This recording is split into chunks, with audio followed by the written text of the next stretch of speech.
গত রবিবার ওড়িশা এফসির বিরুদ্ধে ম্যাচে চোট পেয়ে মাঠ ছাড়তে হয়েছিল মোহনবাগান সুপার জায়ান্টের মিডফিল্ডার অনিরুদ্ধ থাপাকে।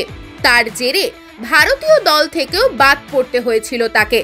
আপাতত মোহনবাগানের হয়েও পরের ম্যাচ খেলা অনিশ্চিত এই ভারতীয় তারকার পক্ষে।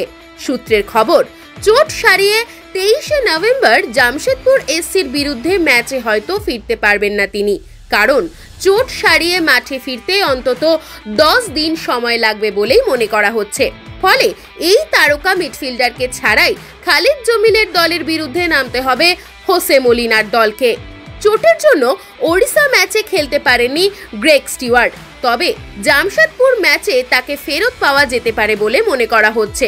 ওড়িশা ম্যাচে গ্রেগ না থাকায় গোল করার দক্ষতা কমে গিয়েছিল সবুজ মেরুন ব্রিগেডের। তিনি থাকলে যেভাবে দলের খেলা পরিচালনা করেন সেক্ষেত্রে কিন্তু তা হয়নি। তবে জামশেদপুর ম্যাচে তিনি ফিরলে হোসে মলিনার দলের সমস্যা অনেকটাই কমে যাবে বলে মনে করা হচ্ছে।